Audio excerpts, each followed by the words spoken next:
Right, so Brad, we thought we'd use this as an opportunity just to kind of reflect on the last 9 games, really. I suppose the FA Cup's a kind of natural, I suppose, pause from the league and a chance to assess. So just sum up your just overall feeling on the last 9 games and just how the start of the season's gone for you. In terms of selection based, in terms of what I've been able to deal with or pick from recruitment, what we've done has been frustrating. Injuries, not been the best. Preparations in terms of what we've done fitness wise has been very, very good.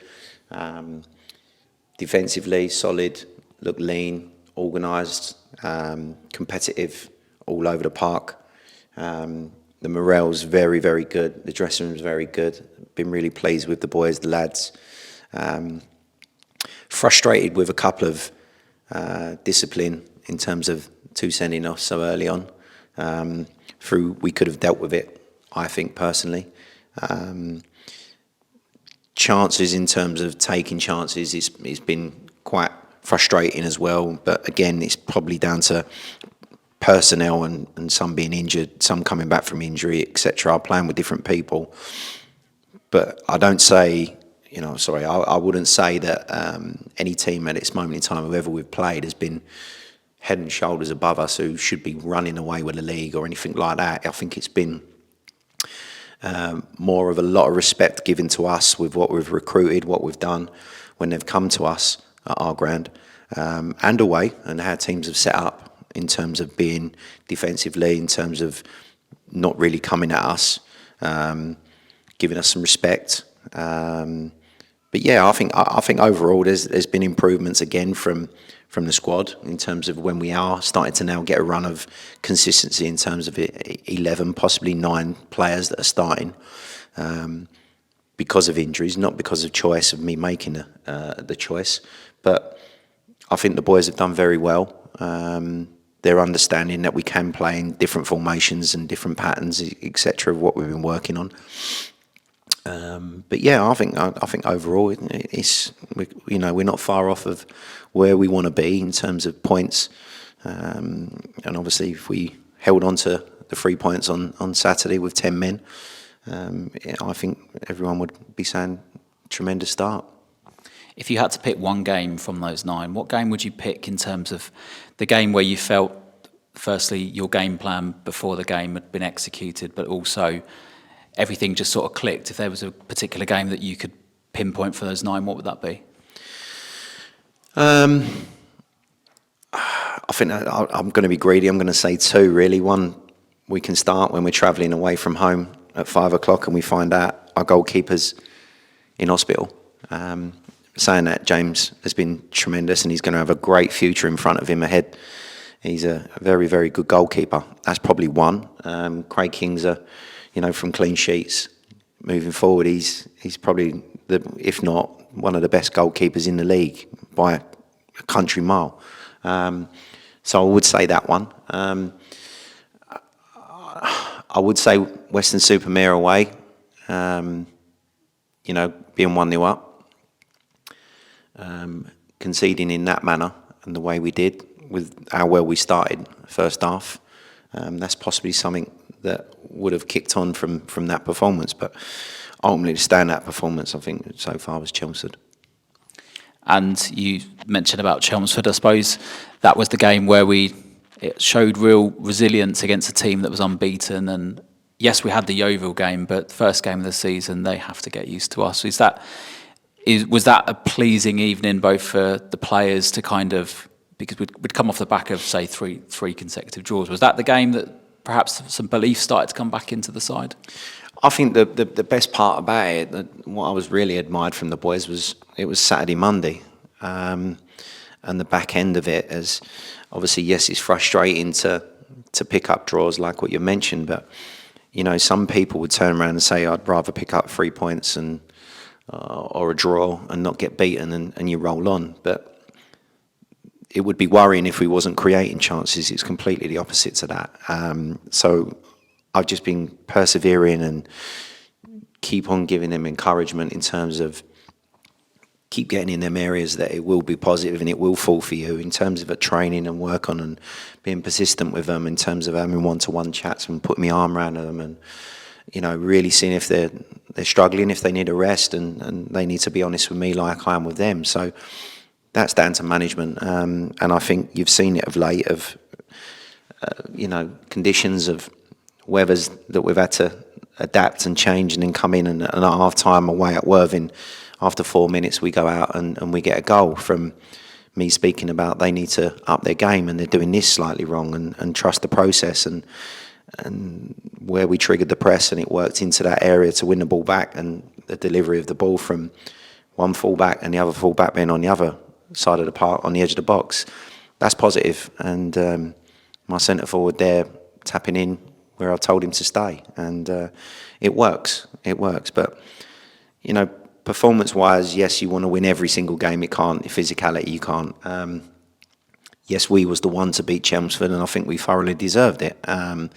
So there's a lot of teams that we look at. You know, Yeovil was a great performance being at home as well. So it's been very good. I've been pleased with it. But there is still areas we need to improve on, and we're going to work really, really hard on this. And if we talk about some of the, let's say, the off the pitch side of things, when you came here in January, you know, we sat in that very first interview, and you talked about instilling a culture and a belief, not just in the side, but also the club as a whole. And I think it's fair to say that you've had to change your culture here, and that's no disrespect to anyone previous, but we're now 9 months on from that process. Do you feel like that culture has been changed for the better and for what you want to achieve going forward? Yeah, I think the first and foremost, when I first came in, I could see there was a lot of people, whether they should speak or whether they was allowed to talk or whether it was their right time and place to make themselves welcome to me, to my staff and to the new players. And that was the first thing that we had to stop. The culture, you're right, you've hit the nail on the head there with people turning up for training, being late. Discipline is so important in terms of how you set your life when you get out of bed. It's right. If you wake up and you're not right, you don't make the right decisions, then you're ill, you're unhealthy, you're rushing, bad things can happen. So we set aside in terms of how people address their discipline, their culture, their punctuality, and then we spoke behind the scenes to what we can do with the fans, the club, the supporters, the young girls, the boys that come on, you know, for mascots and stuff. We go out our way because it means a lot, and we really appreciate all their support. Looking at the fan base of everything what they do, home and away, there's some great characters here, and really, they love their football, and you know how much it means to them. Then you look at what the chairman's done and what his desire is for this club and what he's done for it to turn it around in terms of this club should be in and around where we want it to be. And we're making everyone have targets to hit, and we want to be a part of that. So it's important first and foremost to, you know, be open and honest with everyone, and that's something that, you know, is the be all and end of me, and I give my 110% of everything what I do for this club. But I'll always listen to people, and I'll always be open to have a chat with people as well. You talk about giving your 110% there, and, you know, I, along with other people, will see that. What does a normal week look like for Brad Quinton? Because you are 24/7 in a number of aspects, but how do you prepare for games? We've heard players talk a lot about the instructions you give them before games, the game plans that they now see. We obviously do analysis before games and after games. What does a typical week look like? Because I imagine in your household it's football mad. Yeah, I think every room's got football on. If it's not a mobile phone, it's a laptop. If it's not, it's the big screen and the plasma. All my family, my dad, everyone's done it. My brother, sorry. There's a culture in the aspect of whatever we've done, and I've just grown up doing it 24/7. So my partner, she knew where I was from as well, and she understood. That was the first thing when we first met, for a long, long time, and she backs me and supports me as well. So, but yeah, from Monday, even after Saturday's game, win, lose, I don't sleep until I see the boys again, and I look forward to training. I love training. I'm first and last one here. I plan meticulously on everything to improve players individually, and they see that. I want to improve them and make them make the right decisions first and foremost. And the squad's very good. They want to listen, and I feel I'm a good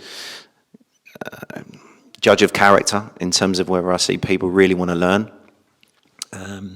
But yeah, they're planning for every single game, whether it's one player playing two formations, different formations, meticulously. I love it. And eventually some nights where I'll go to sleep and I'm still sitting there at the settee and, you know, pen in hand with the pad and everything. So, no, it's good. It's good. I digest everything and give it to my staff, and my staff are very good, and they're there supporting me in the right way.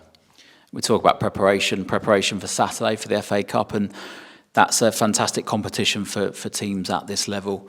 I'm sure Royston will be wanting to get to the next round as much as we do, but how important is it for you as a manager and for you and the players to get a positive performance on Saturday to get into the next round and to build a cup run? Yeah, you're right. You know, it's a step away from the league for now. We go into every single game to give our all. We want to win every single match, and the FA Cup's a very important tournament for me as a ex-player, and giving you always everything that matters for an FA Cup, and it's the best cup for me in the world. And you want to be playing in it week in every single round that you can possibly. It's important for any club. It's important for us. The players know where we are and what we want, and the players want to do really well in the cup as well. It's very important to understand that it's just not about the chairman, the manager, and the staff. The players need to perform, and I think we've got that ethos in terms of how we prepare ourselves, home or away, for a cup tie. You know, it's so important. You can't play well every week, but you have to do everything you can to get through into the hat, and that's something that we've been planning for, and we've been looking at what we can do to go out there and win against Royston away. What's the next 9 games got in store? Obviously, the FA Cup Saturday, and 9 games' time will be probably in the depths of winter. But for you, in terms of your planning, obviously coming in or bringing new players in, those 9 games was about establishing probably a patterns of play and an ethos. What's the next 9 games have in store? More points, obviously, first and foremost. Stay in the cup. Get people off the treatment bench. Having every single player carrying on what they're doing and stepping it up a notch. The targets for points in the next 9 games are more than what we've currently got so far. So, yes, we're slightly behind in what we have put down on the board in my office, in my room.